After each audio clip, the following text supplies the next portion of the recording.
ಕ್ಷೇತ್ರದ ಅನುದಾನ ವಿಚಾರದಲ್ಲಿ ಬಂಡೆದ್ದ ಡಿಕೆ ಆಪ್ತ ಶಾಸಕ ಸದನದಲ್ಲಿಯೇ ಸಿದ್ದು ಸರ್ಕಾರಕ್ಕೆ ಮುಜುಗರ ತಂದ ಡಿಕೆ ಆಪ್ತ. ಹಾಗಾದ್ರೆ ಅನುದಾನ ಕೇಳಿ ಕೇಳಿ ನಮಗೂ ಕೂಡ ಸಾಕಾಗಿದೆ ಅಂತ ಡಿಕೆ ಆಪ್ತ ಹೇಳ್ತಾರೆ. ಸದನದಲ್ಲಿಯೇ ಸಿದ್ದು ಸರ್ಕಾರಕ್ಕೆ ಮುಜುಗರ ತಂದ ಡಿಕೆ ಆಪ್ತ. ಅನುದಾನ ಕೇಳಿ ಕೇಳಿ ನಮಗೂ ಸಾಕಾಗಿದೆ. ಸದನದಲ್ಲಿ ಬೇಸರ ತೋಡಿಕೊಂಡ ಕಾಂಗ್ರೆಸ್ ಶಾಸಕ ಉದಯ್. ಪ್ರಶ್ನೋತ್ತರ ಅವಧಿಯಲ್ಲಿ ಅನುದಾನಕ್ಕೆ ಬೇಡಿಕೆ ಇಟ್ಟ ಮದ್ದೂರು ಶಾಸಕ. ಅನುದಾನ ಸಿಗದೇ ಇರೋದ್ರಿಂದ ಕ್ಷೇತ್ರಕ್ಕೆ ಹೋಗಲು ಆಗ್ತಾ ಇಲ್ಲ. ಹೋದ್ರೆ ಜನ ಅಪೂರ್ಣ ಕಾಮಗಾರಿ ತೋರಿಸ್ತಾರೆ. ನಮಗೆ ಅನುದಾನ ಬೇಕು. ಅನುದಾನ ಕೇಳಿ ಕೇಳಿ ನಮಗೂ ಸಾಕಾಗಿದೆ.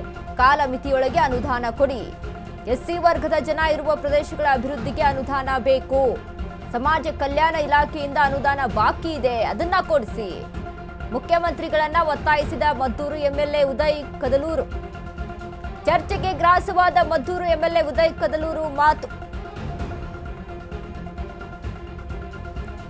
ಬಜೆಟ್ ಆದ ಬಳಿಕ ಆಯಾ ಕ್ಷೇತ್ರಕ್ಕೆ ಅನುದಾನವನ್ನ ಕೊಡ್ತಾರೆ ಸಿಎಂ ಸಿದ್ದರಾಮಯ್ಯ ಅವರು ಅನ್ನುವಂತ ಸಾಕಷ್ಟು ನಿರೀಕ್ಷೆಯನ್ನ ಇಟ್ಕೊಂಡು ಎಷ್ಟೋ ಶಾಸಕರು ಇದ್ರು. ಬಟ್ ಇಲ್ಲಿ ಏನಾಯ್ತು, ಬಜೆಟ್ನಲ್ಲಿ ಯಾವುದೇ ರೀತಿಯಾದಂಥ ಅನುದಾನದ ಕುರಿತಾಗಿ ಅಲ್ಲಿ ಮಾತುಕತೆ ಆಗಲಿಲ್ಲ. ಇದ್ರ ಬಗ್ಗೆ ಯಾವುದನ್ನ ಕೂಡ ಸಿಎಂ ಸಿದ್ದರಾಮಯ್ಯ ಅವರು ಅಲ್ಲಿ ಧ್ವನಿ ಎತ್ತಲಿಲ್ಲ.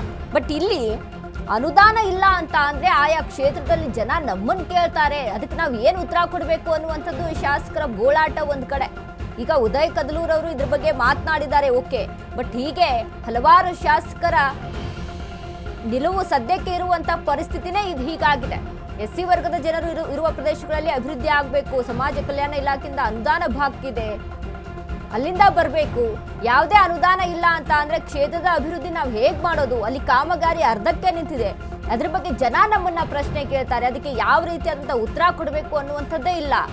ಹೀಗಾಗಿ ಸಿಎಂಗೆ ನಾನು ಒತ್ತಾಯ ಮಾಡ್ತೀನಿ, ಯಾಕಂದ್ರೆ ಅನುದಾನ ಕೊಡಿ ಅನ್ನುವಂಥ ವಿಚಾರದಲ್ಲಿ ಉದಯ್ ಕದಲೂರು ಮಾತನಾಡಿದರೆ. ಮತ್ತು ಇಲ್ಲೊಂದು ಡಿಕೆ ಆಪ್ತ ಆದಂಥ ಉದಯ್ ಕದಲೂರ್ ಅವರ ಈ ಮಾತು ರಾಜಕೀಯವಾಗಿ ನೋಡೋದಾದ್ರೆ ಸಾಕಷ್ಟು ಪ್ರಶ್ನೆಗಳನ್ನ ಇಲ್ಲಿ ಹುಟ್ಟಿ ಹಾಕ್ತಾ ಇದೆ.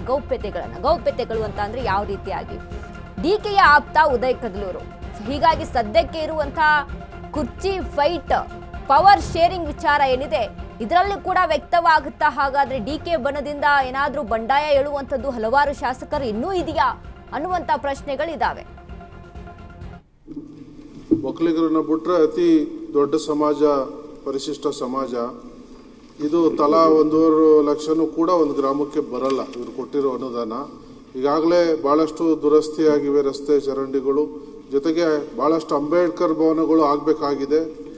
ಈಗಾಗಲೇ ಅರ್ಧಂಬರ್ಧ ಆಗಿರುವಂಥ ಅಂಬೇಡ್ಕರ್ ಭವನ್ಗೂ ಕೂಡ ಸುಮಾರು ಒಂದು 100 ಸಲ ಹೋಗಿ ಸಚಿವರು ಕೇಳಿದ್ದೀವಿ. ಈಗ ಅದನ್ನ ಮಾಡಿದ್ರೆ ಅಲ್ಲೇನಾದರೂ ಅವರು ಕಾರ್ಯಕ್ರಮ ಮಾಡ್ಕೋತಾರೆ. ಈಗ ಸರ್ಕಾರದಲ್ಲಿ ದುಡ್ಡು ಉಳಿದಿಲ್ಲ, ಸಮುದಾಯ ಭವನ ಸಂಪೂರ್ಣನೂ ಆಗಲಿಲ್ಲ, ಅರ್ಧಂಬರ್ಧ ಇದ್ದಾವೆ, ಅವಕ್ಕೂ ಕೊಟ್ಟಿಲ್ಲ. ಭಾಳ ಕಷ್ಟ ಆಗುತ್ತೆ. ನಾವು ದಿನನಿತ್ಯ ಜನರಿಗೆ ಸುಳ್ಳು ಹೇಳಲಿಕ್ಕಾಗಲ್ಲ.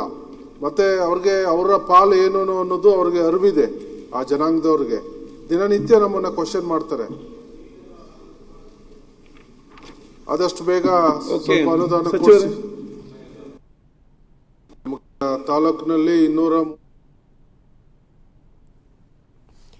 ನೋಡಿ, ಒಂದ್ ಕಡೆ ಡಿಕೆ ಆಪ್ತರಾದಂಥ ಉದಯ್ ಕದಲೂರ್ ಅವರ ಮಾತಿದು. ಯಾಕಂದ್ರೆ ಅದು ಇಲ್ಲಿ ಯಾವ್ದಾದ್ರೂ ಷಡ್ಯಂತ್ರ ಅಡಗಿದೆಯಾ ಅಂತ ಅಲ್ಲಿ ನೋಡೋದಾದ್ರೆ ಆ ರೀತಿಯಾಗಿ ಕಾಣಿಸೋದಿಲ್ಲ. ಯಾಕಂದ್ರೆ ಕ್ಷೇತ್ರಕ್ಕೆ ಅನುದಾನವನ್ನ ಕೊಡೋದ್ರಲ್ಲಿ ಸಿದ್ದರಾಮಯ್ಯ ಅವರು ವಿಫಲರಾಗಿದ್ದಾರೆ.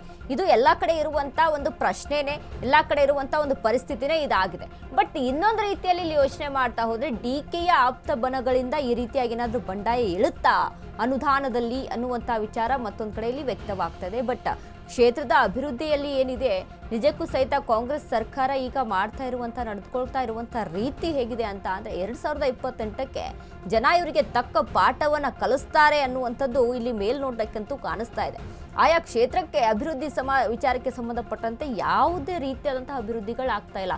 ಎಷ್ಟೋ ಗ್ರಾಮ ಪಂಚಾಯಿತಿಗಳಲ್ಲಿ ಹೋಗಿ ನೋಡಿದ್ರು ಸಹಿತ ಎಲ್ಲವೂ ಕೂಡ ಪಾಳು ಬಿದ್ದಿರೋದೆ. ಅಂದ್ರೆ ಆ ರೀತಿಯಾಗಿ ಅಲ್ಲಿ ಒಂದು ರಸ್ತೆ ಕಾಮಗಾರಿ ಇಲ್ಲ, ಒಂದು ನೀರಿನ ವ್ಯವಸ್ಥೆ ಸರಿಯಾಗಿಲ್ಲ.